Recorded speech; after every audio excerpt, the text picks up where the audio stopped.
Hello everyone, I'm Dr. Jankovic, and today's episode 11 of Paperhats Season 3.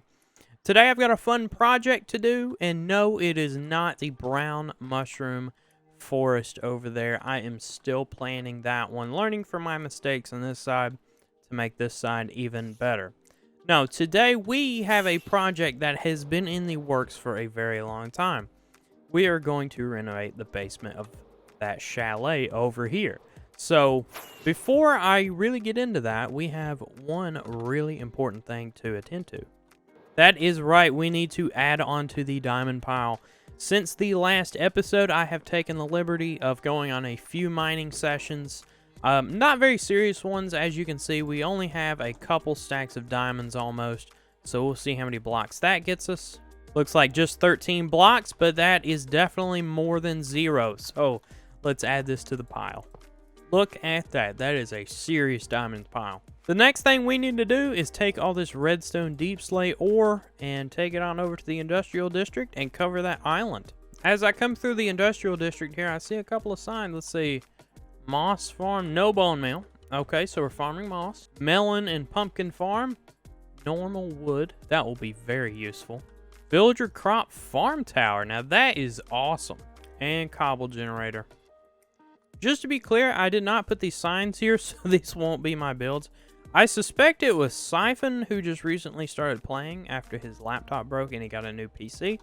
But that could also be Superboy, so I don't know. But there's obviously some things going on over here, so that's really cool. I'm super excited. All right, and I hate to keep jumping around here, but I believe I explained this in a couple of episodes ago.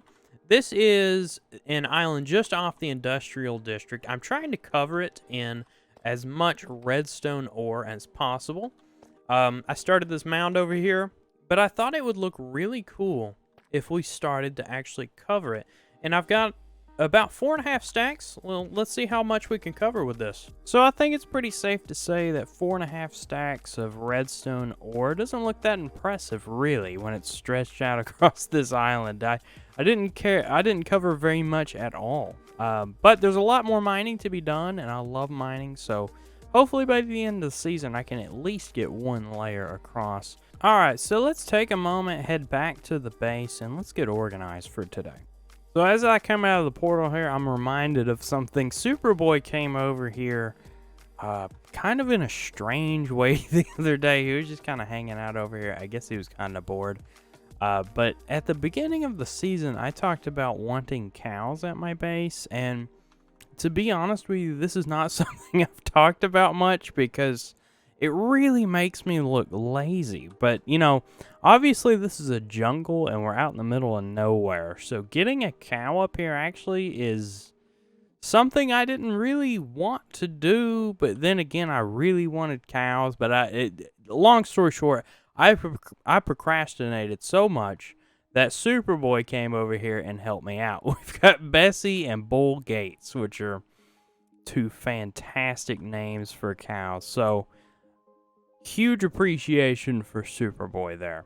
So here's the deal. I've got a whole lot of projects going on at the moment, and I'm not doing a great job of getting them done, or even organizing them in a way where I can remember everything I have to do. So my solution for that is going to be a fun one, and I think it's going to go right there where that hole is. So give me just a second, and I will plop something down there, and I'll show you what I mean. And there you go. It doesn't look like much, but here's what my idea is. So I'm going to take a piece of paper. I'm going to think of a project that has been going on way too long. In this instance, it's Super Smelter. Plop it into the barrel. And then, of course, when I start my episodes or before, I can click the button and get a random project. Obviously, with just one in there, it's always going to give me the Super Smelter. And that is actually what I want to work on today. But when I have multiple projects in here, and we'll probably tally them all up at the end of this episode, I do want to get to work on the Super Smelter over there. You know, every episode I'll have a random project to work on, and this thing will choose it for me, basically. I don't really think I'm going to hold myself to it. If something comes out that I just don't feel like doing that day, I'll probably just plop it back into the barrel, but I'm going to try to be as disciplined as comfortable. So, yep, that's my idea to stay a little bit more organized. And as I make my way over to the chalet, I feel like walking today because I built this road and never actually use it. It's always just elytra. But I've been doing a lot of behind-the-scenes stuff on Paperhats. We're actually getting a new server, technically. We are moving to dedicated hardware, so that should give us a little bit more performance. Because we do have a couple of redstone guys on here that like to lag the server and things like that. But yeah, that's why this video is a little bit later than the last couple. But yeah, I'm still very much busy. I'm not going to take 2 months off of making videos anymore. I'm back sort of on my schedule, so be looking forward to more videos from me. Anyway, I don't remember the last time I actually showed this place on camera, but it looks really nice. Every time I come in here, I forget what a good job I did. And honestly, I had some help, I believe, from Dakota May and some other folks on the Paperhat server, because this was honestly probably my first, like, house build like this, where I tried to decorate the inside and everything like that. And I think I did a pretty good job. There's definitely some things I can improve. But what we're going down to is the basement here. I put a basic floor in here just so I could get around a little bit easier, but there's a couple of projects that I need to do. This space right here is being saved for a very special project that's going to come in a later episode.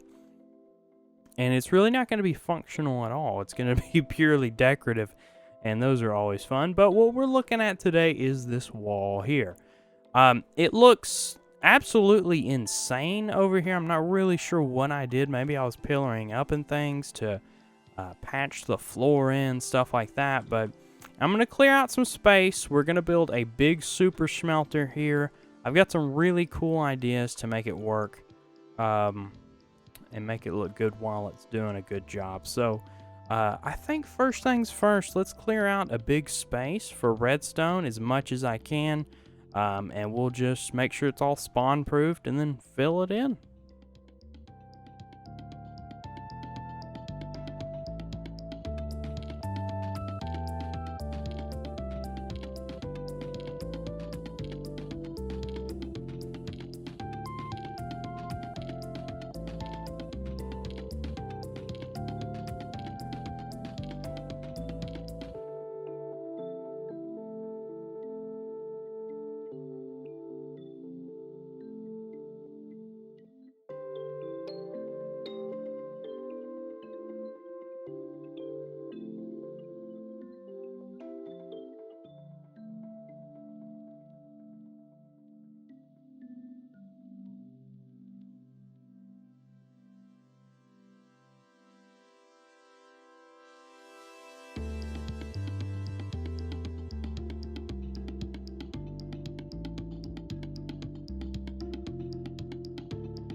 You know, I've never really used a beacon much this season, and I gotta say, that thing was a lifesaver. My goodness, it saved me so much time. I started digging down with just regular mining speed, and, you know, I figured I couldn't do it. So I went over to Siphon's beacon shop and bought one. But we got this thing cleared out pretty good. I created a little partition here because over here is going to be a completely separate build at some point, and you know, if you know anything about like perspectives in Minecraft, you might be able to tell what that is. But anyways, we are focusing over here. So I think the best plan here to proceed is to sort of work backwards. So what I want the feeling to be is as you're walking into these doors here, or even down there, um, there's sort of like a control panel over here. I want to be able to see what's coming through. So after it gets smelted, um, I want to see it come down, the actual items. I may integrate some like status lights, like maybe because I'm gonna have a few different rows of furnaces, preferably. So maybe I can see when certain rows of furnaces are active, something like that.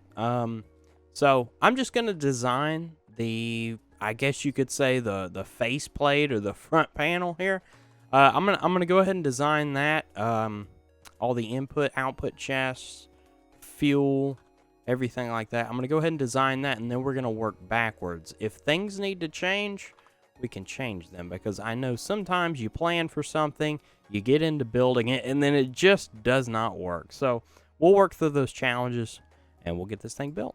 So here it is. This is how I want it to look. Over here, I left a lot of space so I can do some, maybe some pillar designs or something. But basically, I want this to be viewing for the items actually coming out of the furnaces. And then I want a big window pane so you can sort of see what's going on. So I'm going to try to build it maybe halfway here so you can actually see the furnaces if you walk up to it. One thing I do worry about is it looks really awful in here. I think what I want to do is cover the entire interior with the new mud block, since we have that now. And I've not really used any of the new blocks yet, so that'd be a nice thing to test that out with. I think I can clean that up a bit as well. Of course, we won't really see that anyway, so I may just leave that the way it is. But here's my thinking. I think this will be pretty simple if I leave it this way. This will be fuel. Over here will be the input for items you want to be smelted, and then over here will be output, because obviously this is the output, and that is just a shorter distance to hook up some redstone to. So I think that's the easiest way to do that. But yeah, all that there's left to do now is cover the entire inside with mud, which I know where a mangrove swamp is, so we'll have to run over there, get some mud, of course. But then we'll need to just put down some furnaces and start hooking things up and hope it works.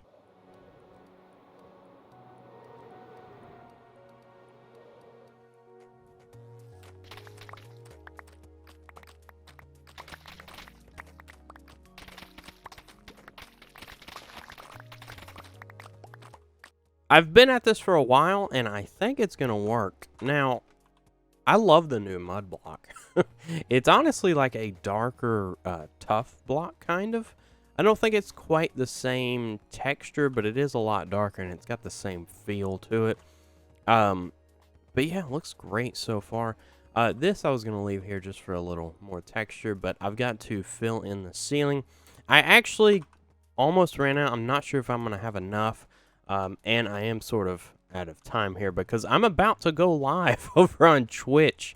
You can follow me at twitch.tv/Dr. Jankovic. You know, the live stream, of course, will be over by the time this video comes out. But go follow me there so you can get notified every time I go live.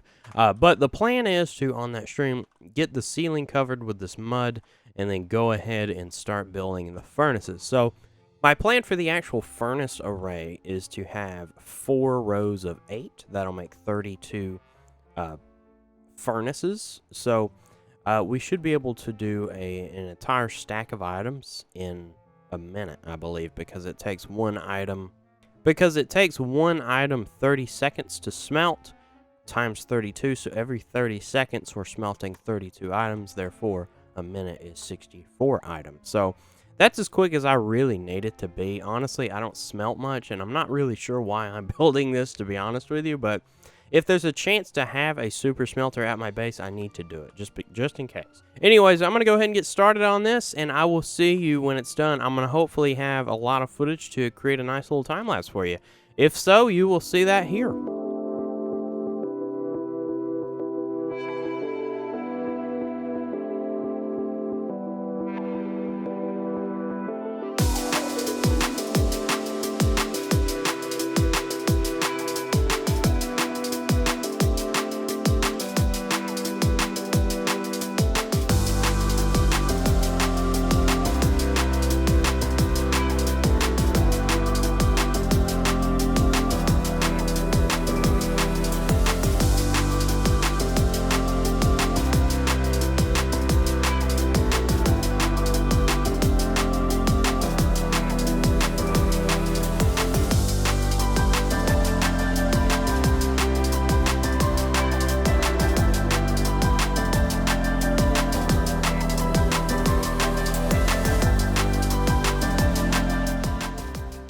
I know it may look a little ugly now, but I have quite possibly built the coolest super smelter ever under here, with given this little space. The redstone blocks kind of look janky, but I've got one track that can fuel the system. I'm not going to do any auto fueling because I like to go mining and I get so much coal anyways. We will definitely be able to supply this thing with a lot. Plus, if I run out of coal, Siphon actually has a blaze farm he doesn't mind us using, so we're all good there. And then this is the input chest. Now, the output is really, really cool, and I'm going to show you that here in a minute with a really cool little replay mods cinematic, I guess. Also, these are also involved in the output, so I will show you that in just a second. Now, one thing that we do need to do is I have a whole bunch of scaffolding down there where I was underneath the furnaces working and things like that. I think there is going to be a few spawnable spaces down there, so I've got to put a little more glow like in there. But I have kept this very minimal here. I've only used a little bit of space on the other chamber here, just enough to, I think we can get away with it with my next project down here. And obviously, I'm going to make this look a lot better. I'm going to do that right now before I do the cool little cinematic there. But I'm not really sure exactly where I'm going. I do know that I want to match the honey blocks here. I'm going to put a big glass pane so you can sort of see what's happening. It's actually really cool seeing this thing start up, so you'll see that in just a second. But yeah, other than that, I'm going to have to come up with some ideas and then act on those ideas. So give me just a second and I'll get a plan together. As promised, I've made it look a whole lot better. I really stuck with the orange. I really like the orange of the honey compared to the mud over here, so... as you saw in the time-lapse there, I used orange glass to make the pipelines, and I even used the new yellow frog lights and then put a layer of orange glass in front of them. And I used slabs just to make that little slit there. That looks really cool. Now, the other three walls have a lot to be desired, but that will come with time. But so far, I think it just looks amazing. I even included a little storage system over here, but so I can store, you know, extra blocks and things. I have a really bad habit of leaving things in my output chests. Here's a real world example here.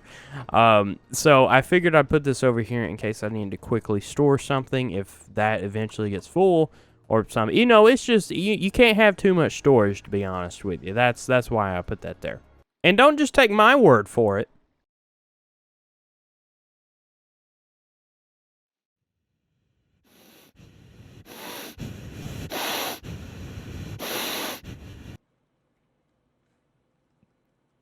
This good. And now for the moment you have all been waiting for. Let's see this thing actually work.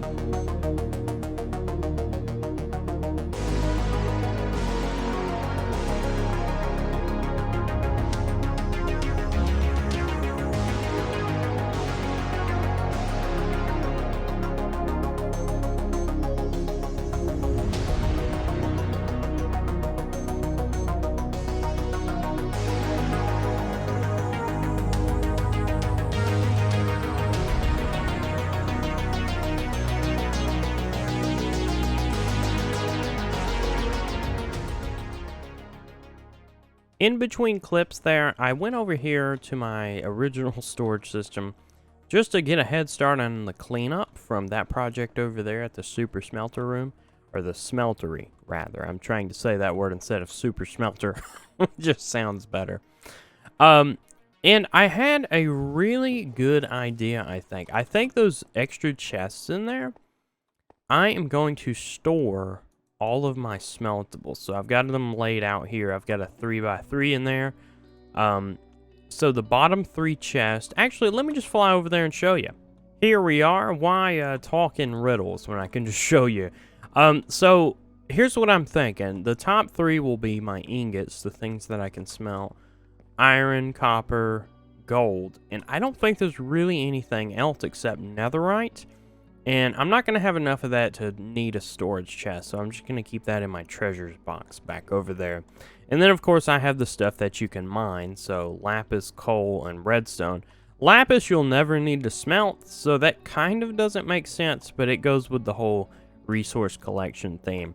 And then these three here, actually I can pop these off. That's going to be for the overflow over there. I don't really think I'll need that many chests for overflow. So what this is going to do is going to free up at least 3 chests. So the redstone box, I can keep all my supplies here in this shulker box, and I want to start keeping it in my ender chest. The actual redstone and redstone blocks will go back over there because that's a utility. And then this chest here, it's just got a bunch of copper and different things like that.